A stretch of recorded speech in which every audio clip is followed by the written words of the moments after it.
शिष्या सत्वरता विरक्त मनसा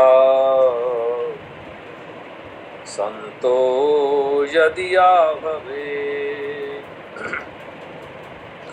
विद्या सार बरा गुणः सूरा यतो नोजिताः शांता शांतिकरा महाबलधरा दोषश्च हीना हरः वंदे श्रीकृष्णकं हितमहं वंद्यं जतीनां पतिम् वंद्यं जतीनां पतिम् एकादश अध्याये में संतन की प्रशंसा दुर्जन की निंदा करे कैसे लोग खट विंस।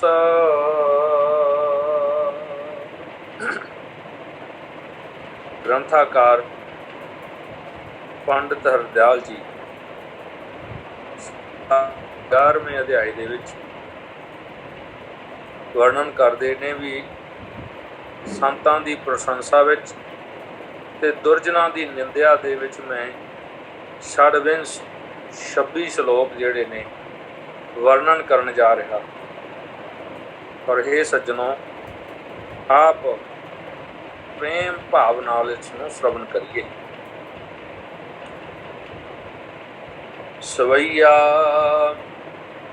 परवाक सदोक दोक बने कटुबाग कहे न परंतु सहे अपने गुण अवगुण त्यों पर के चह मोद कह दो कभी ना कहे चित के चित चेतत चित भयो विषयों ते परंतु डरंत रहे श्रवणादि जन सब बंधन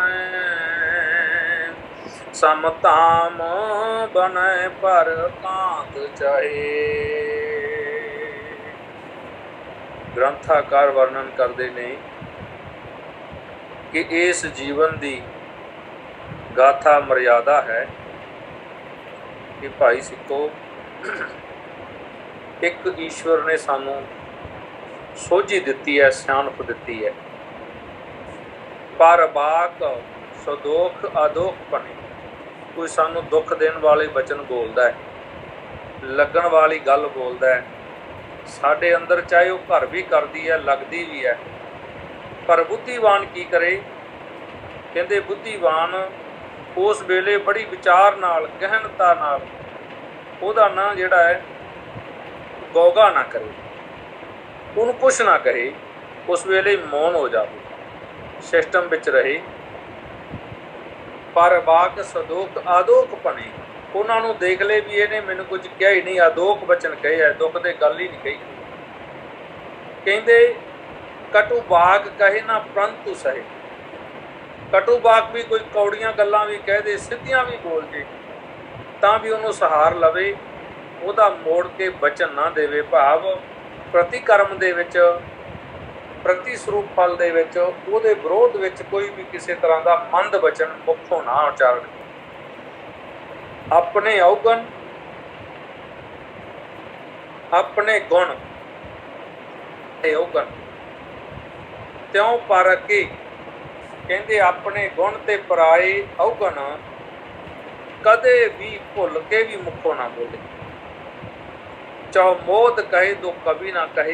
ये चार चीज़ां हैं, किसी ने माड़ा वचन बोल दिता दुख देने वाला, किसी ने कटु वचन बोल दिता, और अपने गुण ते पराए अवगुण।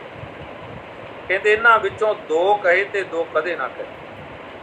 दो किहड़ियां गल्लां कहे, दूसरिਆਂ ਦੇ ਜਿਹੜੇ गुण गाने हैं, शोभा करनी है।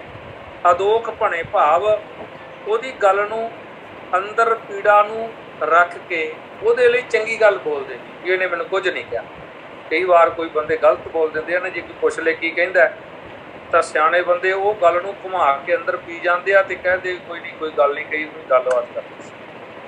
ਕਹਿੰਦੇ ਐਸੀ ਭਾਵਨਾ ਦੇ ਵਿੱਚ ਬੈਠਾ ਹੋਇਆ ਜੀਵ ਦੋ ਕਹੇ ਆਪਣੇ ਤੇ ਗੁਣ ਨਹੀਂ ਕਹਿਣੇ, ਪਰਾਏ ਨੂੰ ਮਾੜਾ ਨਹੀਂ ਕਹਿਣਾ, ਤੇ ਦੋ ਗੱਲਾਂ ਇਹ ਜਿਹੜੀਆਂ ਛੱਡ ਦੇਣੀਆਂ ਤੇ ਦੂਸਰੇ ਦੀ ਉਪਮਾ ਕਰਨੀ ਹੈ, ਸ਼ੋਭਾ ਕਰਨੀ ਹੈ ਤੇ ਉਹਦੀ ਗੱਲ ਨੂੰ ਸਹਿਣ ਕਰਨਾ। ਇਹ ਦੋ ਜਿਹੜੀਆਂ ਇਹ ਕਹਿ ਦੇਵੇ ਭਾਵ ਸਹਿਣ ਕਰ ਲਵੇ। ਇਸ ਲਈ ਦੋ ਕਹੇ ਤੇ ਦੋ ਨਾ ਕਹੇ, ਚਾਹੋ ਮੋਦ ਕਹੇ ਦੋ ਕਭੀ ਨਾ ਕਹੇ। ਗ੍ਰੰਥਾਕਾਰ ਕਹਿੰਦੇ ਦੋ ਗੱਲਾਂ ਕਰ ਲੈ ਤੇ ਦੋ ਗੱਲਾਂ ਕਦੇ ਵੀ ਭੁੱਲ ਕੇ ਵੀ ਜਿਹੜੇ ਆ ਆਪਣੇ ਗੁਣ ਤੇ ਪਰਾਏ ਔਗਣ ਕਰਨ ਦੀ ਕੋਈ ਜ਼ਰੂਰਤ ਨਾ ਕਰੇ, ਜਾਨੀ ਇਸ ਪਾਸੇ ਕਦੇ ਵੀ ਆਪਣੇ ਮਨ ਦੀ ਵਿਰਤੀ ਨੂੰ ਨਾ ਪਾਵੇ। ਚਿੱਤ ਕੇ ਚਿੱਤ ਚੇਤਤ ਚਿੱਤ ਭਿਓ ਵਿਸ਼ਿਓ ਤੇ ਪਰੰਤੂ। ਕਹਿੰਦੇ ਚਿੱਤ ਕੇ ਚੇਤਤ, ਚਿੱਤ ਦੇ ਚੇਤਤ ਕੌਣ ਹੈ? ਈਸ਼ਵਰ ਵਾਹਿਗੁਰੂ। ਕਹਿੰਦੇ ਚਿੱਤ ਦੇ ਚਿੰਤਨ ਧਾਰਾ ਦੇ ਜਿਹੜੇ ਸੁਆਮੀ ਹੈ ਨਾ, ਉਹਨਾਂ ਦੇ ਵਿੱਚ ਹੀ ਚਿੱਤ ਭਿਓ, ਉਹਦੇ ਵਿੱਚ ਹੀ ਚਿੱਤ ਹੋ ਜਾਣਾ, ਉਹਦੇ ਵਿੱਚ ਹੀ ਲੱਗ ਜਾਣਾ, ਜੁੜ ਜਾਣਾ, ਉਹਦੇ ਵਿੱਚ ਆਪਣੇ ਆਪ ਨੂੰ ਤਦਾਕਾਰ ਕਰ ਲੈਣਾ ਤੇ ਉਹੀ ਰੂਪ ਬਣ ਜਾਂਦਾ ਹੈ ਬੰਦਾ ਜਦੋਂ ਉਸ ਵਿੱਚ ਲੱਗ ਜਾਵੇ। ਪਰ ਪਰੰਤੂ ਵਿਸ਼ਿਆਂ ਤੇ ਪਰੰਤੂ ਡਰੰਤ, ਵਿਸ਼ਿਆਂ ਤੋਂ ਸਦਾ ਹੀ ਡਰ ਕੇ ਰਹਿਣਾ ਹੈ ਕਿਉਂਕਿ ਇਹਨੇ ਵੱਡੇ ਵੱਡੇ ਰਿਸ਼ੀ ਮੁਨੀ, ਬੜੇ ਬੜੇ ਸਾਧੂ ਵਿਕਾਰਾਂ ਨੇ ਰਗੜ ਕੇ ਰੱਖ ਦਿੱਤੇ। ਫਿਰ ਗ੍ਰੰਥਾਕਾਰ ਕਹਿੰਦੇ ਸਰਵਨਾਦਿ ਜਨੈ ਸਭ ਬੰਧ ਹਨ। ਸਰਵਨਾਦਿ ਆਪਣੇ ਕੰਨ ਨੇ, ਮੂੰਹ ਹੈ, ਗਿਆਨ ਇੰਦਰੀਏ, ਬਾਹਰ ਜੋ ਗਿਆਨ ਇੰਦਰੀਏ ਪੰਜੇ ਜਨ ਹੈ। ਕਹਿੰਦੇ ਜਿਹੜੇ ਇਹ ਨੇ, ਇਹਨਾਂ ਦੇ ਕਰਕੇ ਜਿਹੜੇ ਕੋਈ ਸੁਣ ਕੇ ਲੱਗਦਾ ਹੈ, ਕੋਈ ਦੇਖ ਕੇ ਲੱਗਦਾ ਹੈ, ਕੋਈ ਤਵਚਾ ਨਾਲ ਸਪਰਸ਼ ਹੋ ਕੇ ਲੱਗਦਾ ਹੈ, ਉਹਨਾਂ ਸਾਰਿਆਂ ਬੰਧਾਂ ਨੂੰ ਹਨਨ ਕਰਕੇ, ਬੰਧਨਾਂ ਨੂੰ ਤੋੜ, ਬੰਧਨਾਂ ਨੂੰ ਨੰਗ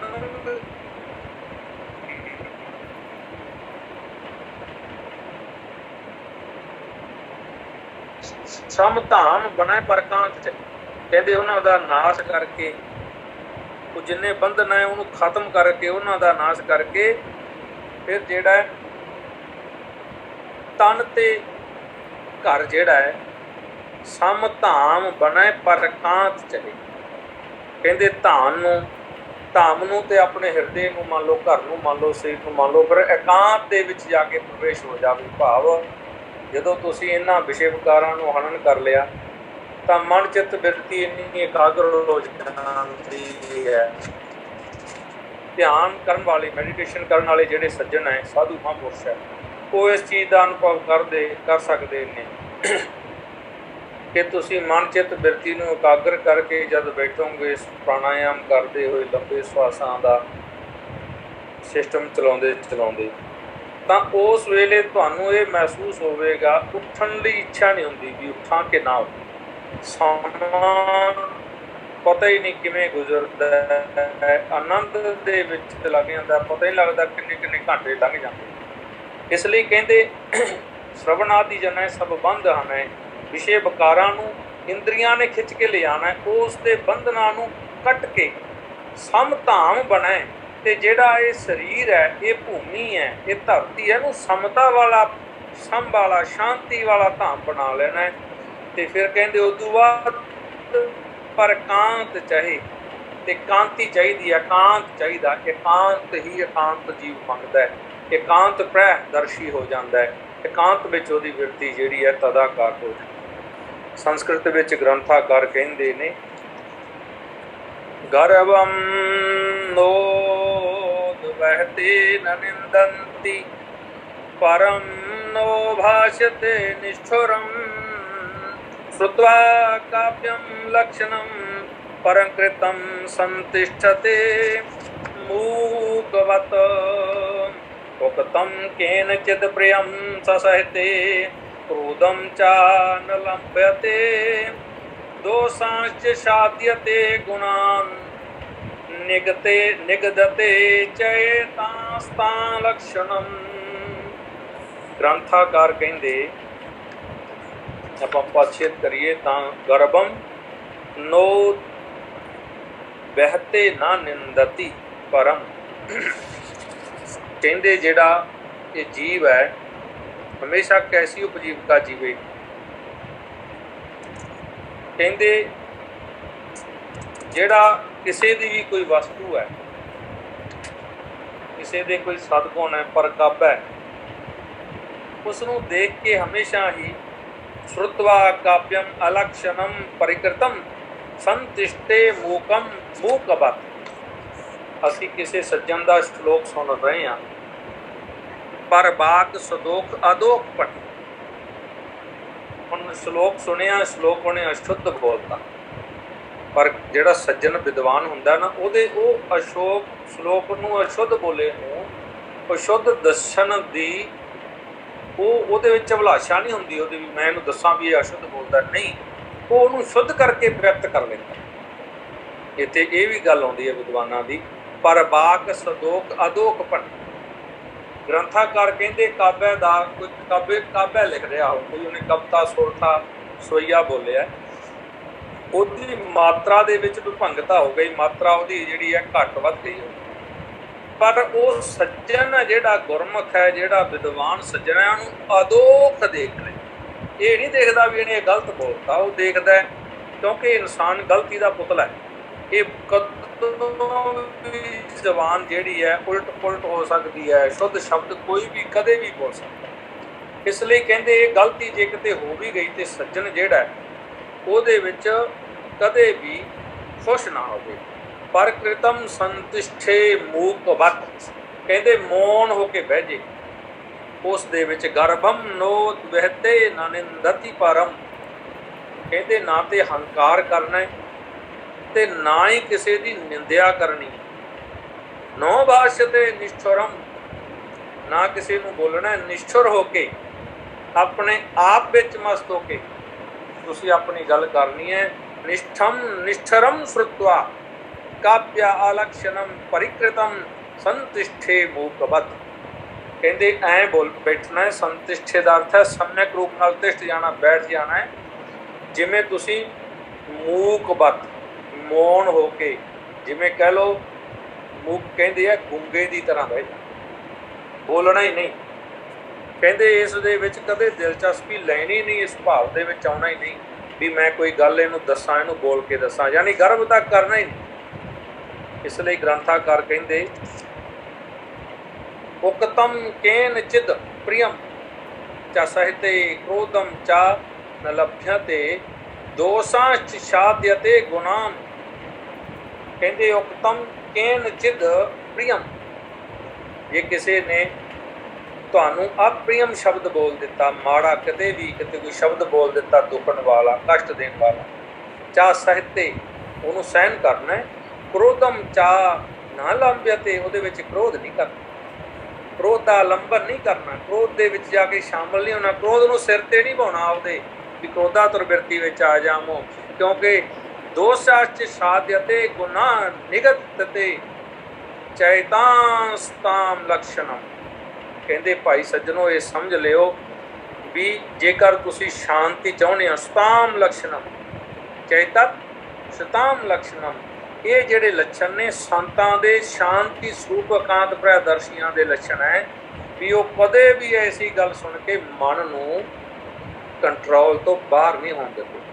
ਕਿਸੇ ਨੇ ਗੱਲ ਕੋਈ ਕਹਿ ਦਿੱਤੀ, ਲੱਗਦੀ ਗੱਲ ਕਹਿਤੀ, ਗਾਲ ਕੱਢਦੀ, ਕੁਛ ਬੋਲ ਦਿੱਤਾ, ਤਾਂ ਉਹਨਾਂ ਦੇ ਅੰਦਰ ਅਬਜ਼ਰਵ ਦੀ ਸ਼ਕਤੀ ਬਹੁਤ ਵੱਡੀ ਹੁੰਦੀ ਹੈ, ਸ਼ਮਤਾ ਜਰ ਜਾਂਦੇ ਨੇ, ਸ਼ਾਂਤ ਪ੍ਰਾਇ ਹੋ ਕੇ ਬਹਿ ਜਾਂਦੇ। ਵੈਸੇ ਤਤਸਾਰ ਇਸ ਸ਼ਲੋਕ ਦਾ ਇਹੀ ਹੈ ਵੀ ਸਭ ਤੋਂ ਵੱਡੀ ਗੱਲ ਕਿਸੇ ਦੀ ਕੋਈ ਵੀ ਕੌੜੀ ਵਚਨ, ਕੋਈ ਬੁਲਾਰਾ ਬੋਲਦਾ, ਕਿਸੇ ਦੀ ਕੋਈ ਗੱਲ ਹੈ ਤਾਂ ਉਸ ਦੇ ਵਿੱਚ ਔਗਣ ਕੱਢ ਕੇ ਉਸ ਨੂੰ ਚਿਤਾਰੋ ਨਾ।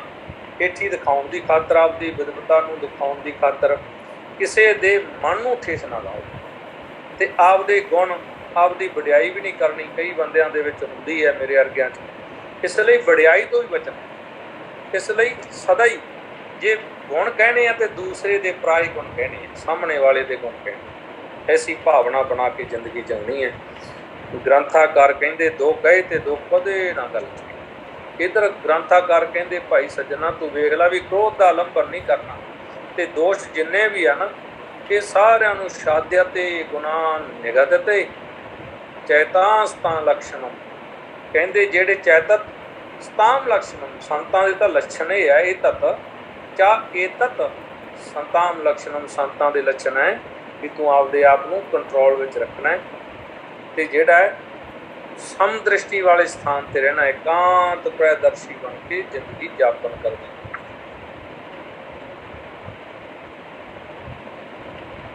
ਦੋਹਰਾ ਵਰਤਮਾਨ ਭਾਵੀ ਵਿਪਤ, ਸੰਤ ਸੇਵਤੇ ਨਾਸ। ਜਿਉ ਗੰਗੋਦਕ ਅਚਨ ਤੇ, ਦੁਰਗਤ ਪਿਆਸ ਵਿਨਾਸ਼। ਵਰਤਮਾਨ ਭਾਵੀ ਵਿਪਤ, ਕਹਿੰਦੇ ਸਮਝ ਲਓ ਵੀ ਵਰਤਮਾਨ ਦੇ ਵਿੱਚ, ਵਰਤਮਾਨ ਸਮਾਂ ਜਿਹੜਾ ਤੁਸੀਂ ਲੰਘਾ ਰਹੇ ਹੋ, ਕੋਈ ਬਹੁਤ ਹੀ ਵੱਡੀ ਵਿਪੱਤੀ ਪੈਣ ਵਾਲੀ ਹੋਵੇ ਤੁਹਾਡੇ ਤੇ, ਤਾਂ ਉਸ ਵੇਲੇ ਵਰਤਮਾਨ ਦੀ ਵਿਪੱਤੀ ਤੋਂ ਛੁਟਕਾਰਾ ਕੌਣ ਦਵਾ ਸਕਦਾ? ਸ੍ਰਿਸ਼ਟੀ 'ਚ ਸੰਤ ਸੇਵ ਤੇ ਨਾਸ। ਸੰਤਾਂ ਦੀ ਸੇਵਾ ਕਰ ਲਈਏ ਤੇ ਵਰਤਮਾਨ ਦੀ ਵਿਪੱਤੀ ਮਹਾਂਪੁਰਸ਼ਾਂ ਦੀ ਕਿਰਪਾ ਨਾਲ ਨਾਸ ਹੋ ਜਾਂਦੀ ਹੈ, ਖਤਮ ਹੋ ਜਾਂਦੀ ਹੈ। ਕਹਿੰਦੇ ਇਸ ਤਰ੍ਹਾਂ ਸਮਝ ਲਵੋ ਜਿਵੇਂ ਜੋ ਗੰਗੋਦਕ ਅਚਨ ਤੇ, ਗੰਗ ਓਦਕ, ਉਦਕ ਨਾਮ ਹੈ, ਉਦਕ ਨਾਮ ਹੈ ਜਲ ਦਾ, ਗੰਗਾ ਦੇ ਜਲ ਨੂੰ ਅਚਨ ਕਰਨ ਤੇ, ਪੀਣ ਤੇ ਇੱਕ ਤੇ ਦੁਰਗਤੀ ਬੰਦੇ ਦੀ ਸਦਗਤੀ ਹੋ ਜਾਂਦੀ ਹੈ, ਦੁਰਗਤੀ ਟੁੱਟ ਜਾਂਦੀ ਹੈ, ਤੇ ਇੱਕ ਪਿਆਸ ਵਿਨਾਸ਼, ਪਿਆਸ ਵੀ ਖਤਮ ਹੋ ਜਾਂਦੀ ਹੈ। ਦੋ ਗੁਣ ਦਿੰਦੀ ਹੈ ਗੰਗਾ, ਗੰਗਾ ਨਿਰਮਲ ਵੀ ਕਰਦੀ ਹੈ ਤੇ ਪਿਆਸ ਵੀ ਬੁਝਾ, ਪਾਪ ਵੀ ਲਾਉਂਦੀ ਹੈ, ਮੁਕਤੀ ਵੀ ਦਿੰਦੀ ਹੈ ਗੰਗਾ, ਤਾਂ ਦਰਸ਼ਨਾਤ ਮੁਕਤੀ, ਤੇ ਨਾਲ ਉਹਦੇ ਕੀ ਕਰਦੀ ਹੈ? ਪਿਆਸ ਵੀ ਵਿਨਾਸ਼ ਕਰ ਦਿੰਦੀ ਹੈ, ਖਤਮ ਕਰ ਦਿੰਦੀ ਹੈ। ਬਾਰਿਆਤੀ ਵਰਤਮਾਨਾ ਆਪਦਾ ਮਾਨੀ ਚ ਸਤਿ ਸੇਵਾ, ਤ੍ਰਿਸ਼ਨਾ ਦੁਰਗਤੀਮ ਚਾ ਬਹਾ। ਕਹਿੰਦੇ ਬਾਰਿਆਤੀ ਵਰਤਮਾਨਾ ਨਾ, ਕਹਿੰਦੇ ਜੇ ਕੋਈ ਵਰਤਮਾਨ ਦੇ ਵਿੱਚ ਕੋਈ ਭਾਵੀ ਵਿਪੱਤੀ ਪੈ ਗਈ ਨਾ ਜੀਵ ਤੇ, ਤਾਂ ਉਸ ਵੇਲੇ ਆਪਦਮ ਆਗਮਨੀ, ਕੋਈ ਆਪਦਾ ਤੁਹਾਡੇ ਤੇ ਆ ਕੇ ਪਹੁੰਚ ਗਈ ਹੈ ਤਾਂ ਸਤ ਸੇਵਾ, ਕਹਿੰਦੇ ਸੰਤਾਂ ਦੀ ਸੱਚੀ ਸੇਵਾ ਕਰ, ਮਨ ਲਾ ਕੇ ਸੇਵਾ ਕਰ, ਤੇਰੀ ਨਾਸ਼ ਹੋ ਜਾਏਗੀ। ਤ੍ਰਿਸ਼ਨਾਮ ਚਹਰਤੀ ਪੀਤ ਗੰਗਾਇਆ, ਕਹਿੰਦੇ ਗੰਗਾ ਦਾ ਜਿਹੜਾ ਜਲ ਹੈ, ਜਦੋਂ ਤੂੰ ਉਹਨੂੰ ਪੀਏਗਾ ਤਾਂ ਤ੍ਰਿਸ਼ਨਾ, ਇੱਕ ਤੇ ਤੇਰੀ ਜਿਹੜੀ ਹੈ ਪਿਪਾਸਾ ਖਤਮ ਹੋਏਗੀ, ਤੇ ਦੁਰਗਤੀ ਚਾਇਆ ਬਹ, ਦੂਸਰੀ ਤੇਰੀ ਦੁਰਗਤੀ ਵੀ ਖਤਮ ਹੋ ਜਾਏਗੀ ਉਸ ਗੰਗਾ ਦੇ ਜਲ ਦੇ ਨਾਲ, ਵਿਨਾਸ਼ ਹੋ ਜਾਏਗੀ। ਇਸ ਲਈ ਭਾਈ ਸੱਜਣਾ, ਐਸਾ ਜੀਵਨ ਬੜਾ। ਹੁਣ ਸੰਤਾਂ ਦੇ ਲੱਛਣ ਦੱਸਦੇ ਆ, ਸੰਤ ਦਾ ਜਿਗਰਾ ਕੈਸਾ ਹੁੰਦਾ ਹੈ। ਸੰਤ ਕੌਣ? ਸੰਤ ਕਰੈ ਨਹੀਂ ਪੈਰ ਕਾਹੂੰ, ਸਭ ਕੇ ਹਿਤ ਮੈਂ ਵਰਤੇ ਅਤ ਹੀ। ਤਾ ਤਨ ਕੇ ਜਬ ਦਾਤ ਕੋ, ਪੈ ਤਦਪ ਦੇਤ ਸੁਖਾ ਮਤ ਹੀ। ਜੈਸੇ ਕੋਠਾਰ ਕਟੈ ਤਰ ਚੰਦਨ, ਗੰਧ ਤੇਜੈ ਸੁਖ ਦੇਵਤ ਹੀ। ਹੇਤ ਸਰਵਾਤਮ ਹੇਰਤ ਹੈ, ਬਹਿਤਾ ਪਦ ਪੰਜ ਨਮੋ, ਕੰਜ ਨਮੋ ਨਿਤ ਹੀ। ਹੇਤ ਸਰਵਾਤਮ ਹੇਰਤ ਹੈ, ਵਾਤਾ ਪਦ ਕੰਜ ਨਮੋ ਨਿਤ ਹੀ। ਬਹੁਤ ਵੱਡੀ ਗੱਲ ਗ੍ਰੰਥਾਕਾਰ ਨੇ ਕਹੀ ਹੈ, ਸੰਤ ਕੈਸਾ ਹੁੰਦਾ। ਕਹਿੰਦੇ ਸੰਤ ਕਰੈ ਨਹੀਂ ਬੈਰ ਕਾਹੂੰ, ਸਭ ਕੇ ਹਿਤ ਮੈਂ ਵਰਤੈ ਅਤ। ਸੰਤ ਦਾ ਕਿਸੇ ਨਾਲ ਕਦੇ ਵੈਰ ਨਹੀਂ ਹੋ ਸਕਦਾ। ਗੁਰਮੁਖ ਵੈਰ ਵਿਰੋਧ ਗਵਾਵੈ, ਸਾਰਾ ਗਵਾ ਕੇ ਤੁਰਦਾ। ਸੰਤ ਹੈ ਜਿਹੜਾ, ਉਹਦਾ ਕਿਸੇ ਨਾਲ ਵਿਰੋਧ ਨਹੀਂ। ਸਾਡੇ ਬਜ਼ੁਰਗ ਸੰਤ ਇੱਕ ਦੱਸਦੇ ਹੁੰਦੇ ਸੀ ਵੀ ਭਿਕਸ਼ਾ ਮੰਗਣ ਵਾਲਾ ਵਿਰੋਧ ਕਿਵੇਂ ਕਰੇਗਾ। ਉਸਦੇ ਕੋਲ ਤੇ ਹਥਿਆਰ ਹੀ ਇੱਕ ਹੈ ਕਿ ਉਸਨੇ ਹੱਥ ਅੱਡ ਕੇ ਮੰਗਣਾ ਹੈ ਤੇ ਵਿਮੁਕਸ਼ਾ ਪੂਰੀ ਕਰਕੇ ਜਿਹੜਾ ਕੰਮ ਉਹਦਾ ਕਰਨ ਵਾਲਾ ਹੈ ਉਸ ਦੇ ਵਿੱਚ ਉਹਨੇ ਤਦਾਕਾਰ ਹੋਣਾ ਹੈ। ਉਹ ਸ਼ਾਸਤਰ ਬਿਰਤੀ ਹੈ, ਬੰਦਗੀ ਹੈ, ਗਿਆਨ ਚਰਚਾ ਹੈ, ਸਤ ਸੰਗ ਹੈ ਤੇ ਸਿਮਰਨ ਉਹਦਾ ਇਹੀ ਕਾਰਜ। ਗ੍ਰੰਥਾਕਾਰ ਕਹਿੰਦੇ ਭਾਈ ਸੱਜਣਾ, ਸੰਤ ਕਰੈ ਨਾ ਬੈਰ ਕਹੂੰ। ਪਰਮੇਸ਼ਰ ਦਾ ਪਿਆਰਾ ਕਦੇ ਕਿਸੇ ਨਾਲ ਵੈਰ ਨਹੀਂ ਕਰਦਾ। ਸਭ ਕੇ ਹਿੱਤ ਮੇ ਵਰਤੈ, ਸਾਰਿਆਂ ਦੇ ਹਿੱਤ ਵਿੱਚ ਉਹਨੇ ਗੱਲ ਕਹਿਣੀ ਹੈ, ਸੱਚੀ ਗੱਲ ਕਹਿ ਦੇਣੀ ਹੈ, ਚਾਹੇ ਕਿਸੇ ਨੂੰ ਬੁਰੀ ਲੱਗੇ। ਤਾਂ ਤਨ ਕੇ ਜਬ ਦਾਹਤ ਕੇ, ਕਹਿੰਦੇ ਜੇ ਕੋਈ ਉਹਦੇ ਸਰੀਰ ਨੂੰ ਦੁੱਖ ਵੀ ਦਿੰਦਾ, ਕਸ਼ਟ ਵੀ ਦਿੰਦਾ, ਤਾਂ ਵੀ ਉਹ ਸੰਤ ਉਸ ਨੂੰ ਸੁੱਖ ਪਹੁੰਚਾਉਂਦਾ ਹੈ, ਉਹਦੇ ਬੁਰਾ ਨਹੀਂ ਕਰਦਾ। ਤਦਪ ਦੇਤ ਸੁਖਾਮਤ, ਕਹਿੰਦੇ ਤਾਂ ਉਹਨੂੰ ਨਾ ਉਹ ਕੀ ਦਿੰਦਾ, ਸੁਖਾਮਤ।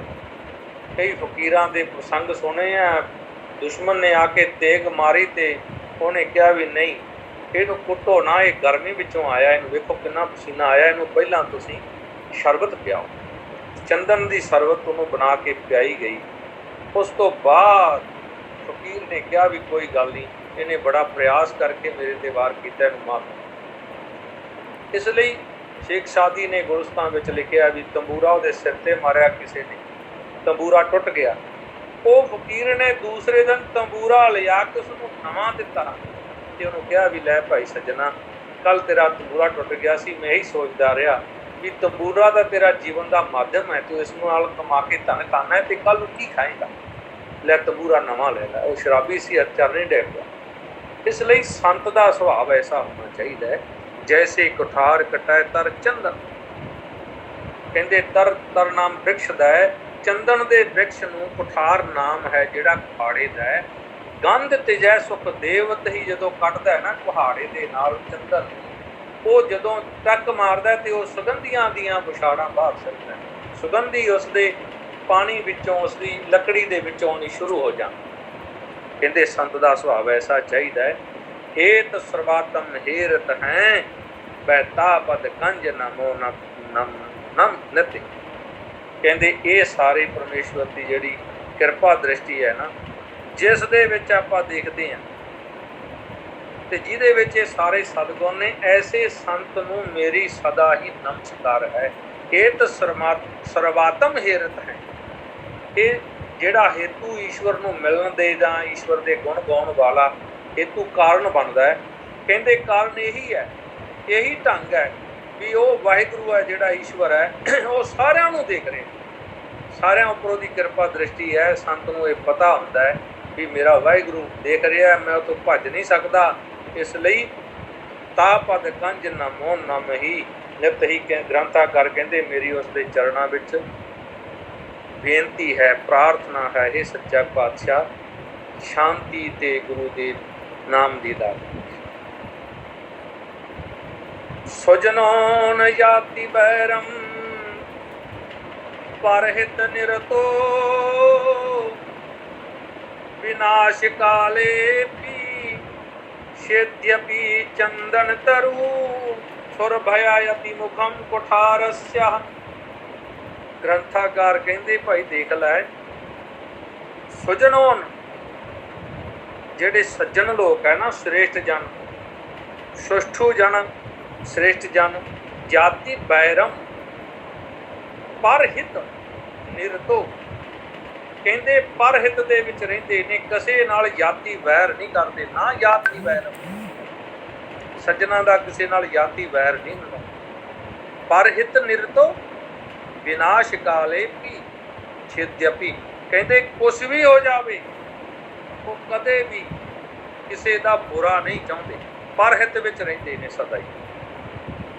ਜੇ ਵਿਨਾਸ਼ ਕਾਲ ਦੇ ਵਿੱਚ, ਮਾੜੇ ਦਿਨਾਂ ਦੇ ਵਿੱਚ ਵੀ ਕਹਿੰਦੇ ਵੇਖੋ ਚੰਦਨ ਤਰੂ ਸੁਰ ਭਯਾਤੀ ਮੁਖਮ ਕੁਠਾਰਸਯ। ਚੰਦਨ ਦਾ ਬ੍ਰਿਕਸ਼ ਨਾਲੇ ਉਹ ਕੱਟ ਰਿਹਾ, ਕੁਠਾਰ ਦੇ ਮੂੰਹ ਦੇ ਨਾਲ ਫਿਰ ਵੀ ਸੁਗੰਧੀ ਲਾਲਾ ਭੇਜਦਾ ਵੀ ਤੇਰੇ ਵਿੱਚ ਦੁਰਗੰਧੀ ਨਾ।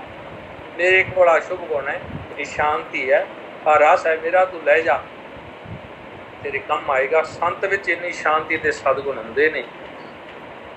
ਦੋਹਰਾ ਨਰ ਨਾ ਭੂਖਨ नरना पर्ण स्वरूप तन रूपा पर्ण गुनाहे गुण को भूखन ज्ञान निज ज्ञान अपर्ण खिमाहे। बहुत वड्डी गल है।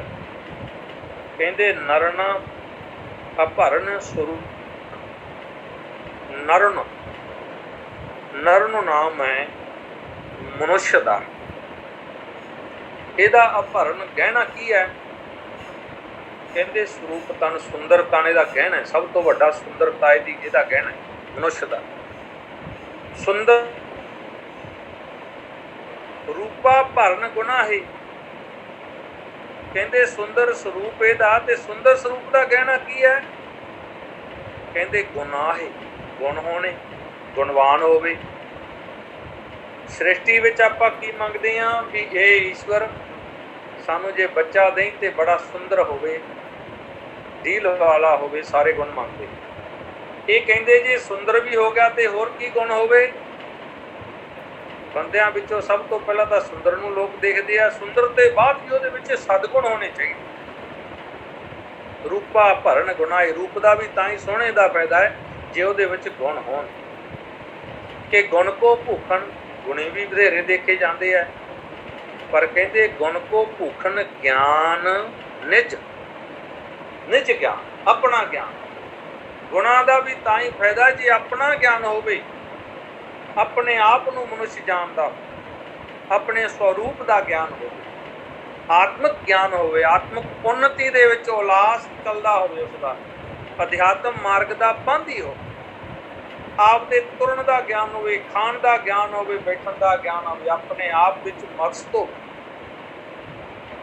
ਗਿਆਨ ਭਰਨ ਖੇਮਾ ਹੈ। ਕਿਆ ਗ੍ਰੰਥਾਕਾਰ ਕਹਿੰਦੇ ਗਿਆਨ ਦਾ ਵੀ ਸਭ ਤੋਂ ਵੱਡਾ ਗਹਿਣਾ ਹੈ। ਗਿਆਨ ਲਈ ਵੀ ਇੱਕ ਗਹਿਣਾ ਚਾਹੀਦਾ ਹੈ। ਗਿਆਨ ਦਾ ਗਹਿਣਾ ਖਿਮਾ ਹੈ। ਗਿਆਨ ਦਾ ਗਹਿਣਾ ਕੀ ਹੈ? ਖਿਮਾ। ਇਸ ਲਈ ਖਿਮਾ ਜਿਹੜੀ ਹੈ, ਖਿਮਾ ਕਰਨੀ, ਖਿਮਾ ਸਾਰਿਆਂ ਦਾ ਹੀ ਗਹਿਣਾ ਹੈ।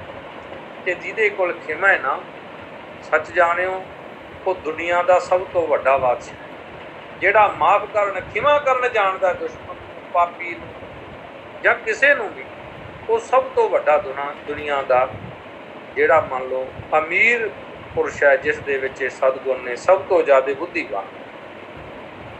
ਸੰਸਕ੍ਰਿਤ ਦੇ ਗ੍ਰੰਥ ਵਿੱਚ ਗ੍ਰੰਥਾਕਾਰ ਕਹਿੰਦੇ ਨੇ, ਨਾਰਸਯ ਪਰਨਮ ਰੂਪਮ ਰੂਪਸਯ ਪਰਨਮ ਗੁਣః ਗੁਣਸਯ ਪਰਨਮ ਗਿਆਨਮ ਗਿਆਨਸਯ ਭਰਨਮ क्षमः। ਨਰਸਯ ਭਰਨਮ ਰੂਪਮ, ਨਰ ਦਾ ਆਭਰਨ ਰੂਪ ਹੈ, ਸੁੰਦਰਤਾ ਹੈ। ਸੁੰਦਰਤਾ ਦਾ ਆਭਰਨ ਭੂਸ਼ਣ ਗੁਣ ਨੇ। ਗੁਣਸਯ ਆਭਰਣਮ ਗਿਆਨਮ, ਗੁਣਾਂ ਦਾ ਵੀ ਸਭ ਤੋਂ ਗਹਿਣਾ ਗਿਆਨ ਹੈ, ਨਿਜ ਗਿਆਨ ਹੈ, ਆਪਣਾ ਗਿਆਨ ਹੈ। ਗਿਆਨਸਯ ਆਭਰਣਮ क्षमा, ਗਿਆਨ ਦਾ ਵੀ ਇੱਕ ਗਹਿਣਾ ਹੈ। ਉਸ ਗਹਿਣੇ ਦਾ ਨਾਮ क्षमा ਹੈ। क्षमा ਕਰ ਦੇਣਾ, ਮਾਫ ਕਰ ਦੇਣਾ। ਔਰ ਗ੍ਰੰਥਾਕਾਰ ਕਹਿੰਦੇ ਨੇ ਇਹ ਸਭ ਤੋਂ ਵੱਡਾ ਗਹਿਣਾ ਪਹਿਨ ਲੈਣਾ ਚਾਹੀਦਾ ਹੈ। ਜਿਉਂ ਜਲ ਪੀਤਰ ਦੋਹਰਾ ਦਰਪਣ ਮਰਜਨ ਮਾਨ, ਜਿਉਂ ਨਿਰਮਲ ਹੋਵਤ ਸੋਏ ਤਥਾ ਗਿਆਨ ਅਭਿਆਸ ਕਰ ਵਿਮਲ ਮਨਿਖਾ ਹੋਏ। ਗ੍ਰੰਥਾਕਾਰ ਕਹਿੰਦੇ ਭਾਈ ਸੱਜਣ, ਇੱਕ ਗੱਲ ਯਾਦ ਰੱਖੀ,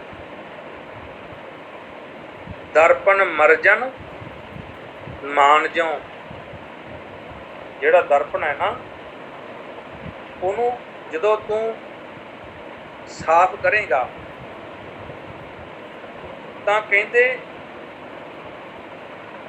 ਨਿਰਮਲ ਹੋਵਤ ਸੋਈ। ਉਹਨੂੰ ਜਦੋਂ ਅਰਜਨ ਕਰੇਗਾ, ਸਾਫ਼ ਕਰੇਗਾ, ਤਾਂ ਉਹ ਨਿਰਮਲ ਹੋ ਜਾਏਗਾ, ਸਵੱਛ ਹੋ ਜਾਏਗਾ, ਸਾਫ਼ ਹੋ ਜਾਏਗਾ। ਤਥਾ ਗਿਆਨ ਅਭਿਆਸ ਕਰ ਵਿਮਲ ਮਨਿਖਾ ਹੋ। ਇਸੇ ਤਰ੍ਹਾਂ ਹੀ ਗਿਆਨ ਦਾ ਅਭਿਆਸ ਕਰਦੇ ਰਹੀਏ, ਸਵਾਧਿਆਇ ਕਰਦੇ ਰਹੀਏ, ਵਿਚਾਰਾਂ ਕਰਦੇ ਰਹੀਏ, ਸੰਗ ਕਰਦੇ ਰਹੀਏ, ਗੁਰਬਾਣੀ ਦੀ ਵਿਚਾਰ ਕਰਦੇ ਰਹੀਏ, ਤਾਂ ਗ੍ਰੰਥਾਕਾਰ ਕਹਿੰਦੇ ਵਿਮਲ ਮਨੀਖਾ ਹੋਏ। ਵਿਮਲ ਮਨੀਖਾ ਦਾ ਅਰਥ ਹੈ ਵਿਗਤ ਹੋ ਜਾਵੇ ਮਲ ਜਿਸ ਬੁੱਧੀ ਵਿੱਚੋਂ, ਐਸੀ ਉਸ ਦੀ ਪ੍ਰਗਿਆ, ਉਸ ਦੀ ਮਨੀਖਾ ਹੋ ਜਾਂਦੀ ਹੈ। ਇਸ ਲਈ ਜਗਿਆਸੂ ਦੀ ਬੁੱਧੀ ਜਿਹੜੀ ਹੈ ਉਹ ਮਲ ਰਹਿਤ ਹੋ ਜਾਂਦੀ ਹੈ। ਵਿਮਲ ਦਾ ਅਰਥ ਹੈ ਮਲ ਰਹਿਤ ਹੋਣਾ, ਨਿਰਮਲ ਹੋਣਾ, ਸਾਫ ਹੋਣਾ, ਸਵੱਛ ਹੋਣਾ, ਸੁੰਦਰ ਹੋਣਾ। ਤਥਾ ਗਿਆਨ ਅਭਿਆਸ ਕਰ। ਇੱਧਰ ਗ੍ਰੰਥਾਕਾਰ ਕਹਿੰਦੇ ਮਾਰ ਜਨਮਾਨਾ ਸਦਾ ਜਦਵ ਦਰਪਣੋ ਨਿਰਮਲੋ ਭਵੇਤ। ਗਿਆਨ ਅਭਿਆਸਾਤ ਤਥਾ ਪੁੰਸਾਮ ਬੁੱਧਿਰ ਭਵਤੀ ਨਿਰਮਲਾ। ਮਾਰਜਨ ਮਾਨਹ, ਮਾਰਜਨ द्वारा, स्वा द्वारा साफ की। जदवत दर्पणों कहते दर्पण ਨੂੰ ਜਦੋਂ ਸਾਫ਼ ਕਰ ਦਿੰਦੇ ਆ ਬਿਲਕੁਲ ਚਮਕਣ ਲੱਗ ਜਾਂਦਾ, ਆਰ ਪਾਰ ਸਭ ਕੁਝ ਦਿਖਦਾ, ਪਾਰਦਰਸ਼ੀ ਹੋ ਜਾਂਦਾ। ਨਿਰਮਲੋ ਭਵੇਤ, ਨਿਰਮਲ ਹੋ ਜਾਂਦਾ। ਗਿਆਨ ਅਭਿਆਸਾ ਤਥਾ ਪੁੰਸਾਮ ਕਹਿੰਦੇ ਗਿਆਨ ਦੇ ਅਭਿਆਸ ਨਾਲ ਉਸੇ ਤਰ੍ਹਾਂ ਹੀ ਪੁੰਸਾਮ ਜਿਹੜਾ ਪੁਰਸ਼ ਹੈ, ਮਨੁੱਖ ਹੈ, ਬੁੱਧਿਰ ਭਵਤੀ ਨਿਰਮਲਾ, ਇਹਦੀ ਬੁੱਧੀ ਵੀ ਨਿਰਮਲ ਹੋ ਜਾਂਦੀ ਹੈ। ਨਿਰਮਲ ਬੁੱਧੀ ਜਿਹੜੀ ਹੈ ਉਹ ਈਸ਼ਵਰ ਦੇ ਨਜ਼ਦੀਕ ਲੈ ਜਾਂਦੀ ਹੈ, ਔਰ ਉਲਟੀ ਬੁੱਧੀ ਹੈ ਉਹ ਈਸ਼ਵਰ ਤੋਂ ਦੂਰ ਲੈ ਜਾਂਦੀ ਹੈ। ਗੀਤਾ ਦਾ ਇੱਕ ਸ਼ਲੋਕ ਹੈ, ਜਾਇਤੋ ਵਿਸ਼ਿਆਨ ਪੁੰਸਾ ਸੰਗਸਤੇ ਸੁਖ ਜਾ ਸੰਜਾਯਤੇ ਕਾਮਹ ਕਾਮਾਦ ਜਾਯਤੇ क्रोधाद भक्ति सम्मोहात सम्मोहात ब्रह्मा स्मृति भ्रंशात बुद्धि नाशो बुद्धि नाशात प्रणश्यति। बुद्धि नाशात स्मृति भ्रंशात बुद्धि नाशो। स्मृति का जदों भ्रंश हो जाता है, टुट जाती है, तो बुद्धि का नाश हो जाता है, बुद्धि विनाश हो जाती है, बुद्धि रहिंदी नहीं, जजमेंट बंदे की खत्म हो जाती। बुद्धि नाशात प्रणश्य का नाश हो गया तो जीव का प्रणशन होना ही होना है, ਸੰਭਵ ਹੈ, ਉਹਨੂੰ ਕੋਈ ਬਚਾ ਨਹੀਂ ਸਕਦਾ, ਉਹਨੇ ਪਤਿਤ ਹੋਣਾ ਹੀ ਹੋਣਾ। ਇੱਥੇ ਗ੍ਰੰਥਾਕਾਰ ਕਹਿੰਦੇ ਗਿਆਨ ਅਭਿਆਸਾਤ ਤਥਾ ਪੁੰਸਾਤ ਬੁੱਧਿਰ ਭਵਤੀ ਨਿਰਮਲਾ। ਅੰਦੇ ਅਭਿਆਸ ਨਾਲ ਤੇਰੀ ਬੁੱਧੀ ਨਿਰਮਲ ਹੋ ਜਾਏਗੀ। ਤੇ ਨਿਰਮਲ ਸੋਈ ਜੋ ਮੋਹੀ ਜਨ ਭਾਵਾ। ਨਿਰਮਲ ਉਹੀ ਹੈ, ਭਗਵਾਨ ਕਹਿੰਦੇ ਉਹ ਮੈਨੂੰ ਬੜਾ ਭਾਉਂਦਾ ਜਿਹੜਾ ਨਿਰਮਲ ਹੈ। ਤੇ ਗ੍ਰੰਥਾਕਾਰ ਅਗਲੇ ਸ਼ਲੋਕ ਵਿੱਚ ਦੱਸਦੇ ਨੇ ਜਿਉਂ ਜਲ ਪੀਤਰ ਪਦ ਮਥਿਤ जल स्पर्श नहता है। ज्ञानी सवदादिक विखेप पर नाल ज्यों जल भीतर पद मथित। कमल का फुल जल दे विचों पैदा होके जल दे विच रहिंदा होया भी असंग रहिंदा है, आनंदित रहिंदा है, निरालम रहिंदा है। स्थित जल स्पर्श नहता है, स्थित होया स्थिर होया जल दी स्पर्श रहिंदा है, अलग रहिंदा है, दूर जल दे विच तैरदा रहिंदा है, जल दे नाल संबंधित रहिंदा है, जल दे नाल उसदा पर रहिंदा निर्मल है ते असंग रहिंदा है। कहंदे उसे तरह ही ਗਿਆਨੀ ਸ਼ਬਦਾਦਿਕ ਵਿਖੇ। ਗਿਆਨੀ ਜਿਹੜਾ ਹੈ, ਗਿਆਨ ਨੂੰ ਪ੍ਰਾਪਤ ਕਰਨ ਦਾ ਅਧਿਕਾਰੀ ਜਿਹੜਾ ਹੈ, ਉਹ ਸ਼ਬਦ ਸਪਰਸ਼ ਰੂਪ ਰਸ ਗੰਧ ਆਦਿ ਪੰਜਿਆਂ ਵਿਸ਼ਿਆਂ ਦੇ ਭੋਗਤਾ ਹੁੰਦਾ ਹੋਇਆ ਵੀ ਇਹਨਾਂ ਤੋਂ ਨਿਰਲਿਪਤ ਰਹਿੰਦਾ ਹੈ, ਦੂਰ ਰਹਿੰਦਾ ਹੈ, ਅਸੰਗ ਰਹਿੰਦਾ ਹੈ। ਇਹਨਾਂ ਦੇ ਵਿੱਚ ਲੀਨ ਨਹੀਂ ਹੁੰਦਾ, ਇਹਨਾਂ ਦੇ ਲਈ ਜੀਵਨ ਨਹੀਂ ਜਿਉਂਦਾ।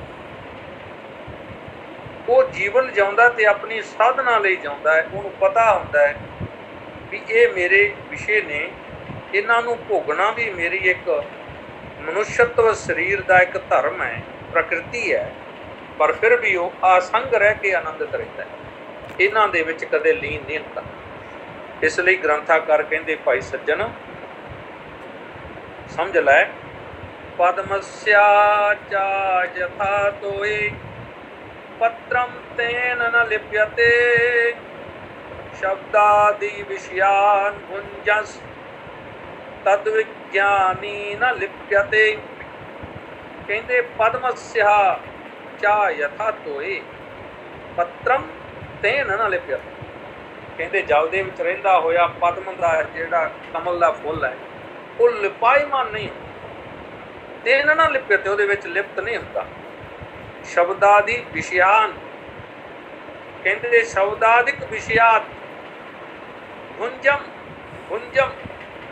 ਕਹਿੰਦੇ ਭੋਗਦਾ ਹੋਇਆ, ਵਿਸ਼ਿਆਂ ਨੂੰ ਗੁੰਜਸ ਭੋਗਦਾ ਹੋਇਆ, ਤਦਵਤ ਉਸੇ ਤਰ੍ਹਾਂ ਗਿਆਨੀ ਲਿਪਾਈਮਾਨ ਨਹੀਂ। ਗ੍ਰੰਥਾਕਾਰ ਕਹਿੰਦੇ ਨਹੀਂ, ਪ੍ਰਲਿਪਤ ਨਹੀਂ ਹੁੰਦਾ, ਦੂਰ ਰਹਿੰਦਾ। ਘਰਸਨ ਸੇਦਨ ਦਹਨ ਮੈਂ ਕੰਚਨ ਦੁਖੈ ਨਾ ਐਸ। ਕੁੰਜਨ ਸਮਤੋਲਨ ਹੋਤੇ ਹਾਟਕ ਦੁਖ ਹੈ ਜੈਸ। ਇਹ ਸ਼ਲੋਕ ਵੈਸੇ 7ਵਾਂ ਸ਼ਲੋਕ ਹੈ। ਸਮਾਂ ਮੇਰੇ ਖਿਆਲ 'ਚ 40 ਮਿੰਟ ਆਪਾਂ ਨੂੰ ਹੋ ਗਏ ਹੈ। ਪੜ੍ਹ ਲੈਂਦੇ ਆਪਾਂ, ਫਿਰ ਇਹਦਾ ਸ਼ਾਬਦਿਕ ਅਰਥ ਕਰ ਲੈਂਦੇ ਹਾਂ। ਘਰਸਨ ਸੇਦਨ ਦਹਨ ਮੈਂ, ਰਗੜਨ ਤੇ ਕੁੱਟਣ ਤੇ ਕਢਾਈ ਕਰਨ ਤੇ ਉਹਨੂੰ ਤੋੜ ਕੇ ਜੋੜਨ ਤੇ ਕੰਚਨ ਦੁਖੈ ਨਾ ਐਸ। ਕੰਚਨ ਨਾਮ ਸਵਰਨ ਦਾ, ਸੋਨੇ ਦਾ। ਕਹਿੰਦੇ ਦੁੱਖ ਨਹੀਂ ਮੰਨਦਾ ਜਦੋਂ ਗਹਿਣਾ ਬਣਾਇਆ ਜਾਂਦਾ, ਪਰ ਗੁੰਜਨ ਸਮਤੋਲਨ ਹੁੰਦੇ, ਜਦੋਂ ਰੱਤੀਆਂ ਦੇ ਬਰੋਬਰ ਲਿਆ ਕੇ ਬੰਦਾ ਰੱਖ ਦਿੰਦਾ, ਇੰਨੇ ਰੱਤੀ, ਇੰਨੇ ਗ੍ਰਾਮ, ਇੰਨੇ ਤੋਲੇ, ਇੰਨੇ ਰੱਤੀ ਹੋ ਗਿਆ, ਤੇ ਪਰ ਜਦੋਂ ਸੋਨੇ ਨੂੰ ਰੱਖਿਆ ਜਾਂਦਾ ਹੈ, ਕਹਿੰਦੇ ਉਦੋਂ ਸੋਨਾ ਰੋਣ ਲੱਗ ਜਾਂਦਾ ਹੈ ਵੀ ਮੇਰੀ ਕੀਮਤ ਵੇਖੋ, ਇਹਨਾਂ ਨੇ ਰੱਤੀ ਭਰ ਪਾਈ। ਘੜਨ ਵਾਲੇ ਤੋਂ ਦੁਖੀ ਨਹੀਂ ਹੁੰਦਾ। ਉਸੇ ਤਰ੍ਹਾਂ ਕਹਿੰਦੇ ਜਿਹੜਾ ਰੱਤੀਆਂ ਦੇ ਬਰੋਬਰ ਜਦੋਂ ਰੱਖਿਆ ਜਾਂਦਾ ਹੈ ਉਦੋਂ ਫਿਰ ਦੁੱਖ ਮਨਾਉਂਦਾ ਹੈ। ਤਨ ਦਾਹਨ ਛੇਦਨ ਬਿਪਤ ਨਹਿ ਅਸ ਦੁਖੈ ਨ ਸੰਤ। ਜਿਉ ਦੁਖ ਹੈ ਕਹਿ ਸੰਤ ਕਰੰਤ। ਉਸੇ ਤਰ੍ਹਾਂ ਤਨ ਦੇਹਨ ਦਾਹਨ ਛੇਦਨ ਬਿਪਤ, ਕੁਛ ਵੀ ਹੋ ਜਾਵੇ, ਸੰਤ ਦੁੱਖ ਨਹੀਂ ਮੰਨਦਾ। ਸਰੀਰ ਕੱਟਿਆ ਜਾਵੇ, ਬੰਦ ਕੱਟਿਆ ਜਾਂਦਾ, ਦੁੱਖ ਨਹੀਂ ਮੰਨਦਾ। ਪਰ ਕਹਿੰਦੇ ਜਦੋਂ ਵਿਸ਼ੇ ਵਾਸਨਾ ਦੇ ਵਿੱਚ ਜਾ ਕੇ ਤਦਾਕਾਰ ਹੋ ਜਾਂਦਾ ਹੈ, ਬੁੱਧੀ ਵਿਸ਼ਿਆਂ 'ਚ ਜਾਂਦੀ, ਵਿਸ਼ਿਆਂ ਦੀ ਸੰਗਤ ਵਿੱਚ ਹੁੰਦਾ ਹੈ, ਉਦੋਂ ਸੰਤ ਰੋਣ ਲੱਗ ਜਾਂਦਾ ਹੈ। ਉਹਨੂੰ ਪਤਾ ਹੁੰਦਾ ਹੈ ਵੀ ਮੈਂ ਐਸੀ ਧਰਤ ਤੋਂ ਮੈਂ ਉੱਠ ਕੇ ਉਸ ਕੜੀ ਵਿੱਚ, ਉਸ ਸਥਿਤੀ ਵਿੱਚ, ਉਸ ਸਥਾਨ 'ਤੇ ਮੈਂ ਹੁਣ ਪਹੁੰਚ ਨਹੀਂ ਸਕਣਾ ਜਿੱਥੋਂ ਮੈਂ ਪਤਿਤ ਹੋ। ਇਸ ਲਈ ਕਹਿੰਦੇ ਸੰਤ ਉਦੋਂ ਰੋਂਦਾ ਹੈ। ਇਹਦੀ ਆਪਾਂ ਸੰਸਕ੍ਰਿਤ ਦੀ ਵਿਆਖਿਆ, ਵੈਸੇ ਸ਼ਲੋਕ ਵੀ ਕੱਲ੍ਹ ਨੂੰ ਪੜ੍ਹਾਂਗੇ, ਫਿਰ ਇਹਦੀ ਸੰਸਕ੍ਰਿਤ ਦੀ ਵਿਆਖਿਆ ਕਰਾਂਗੇ। ਸੰਤ ਦੁਖੀ ਕਿਉਂ ਹੁੰਦਾ ਹੈ।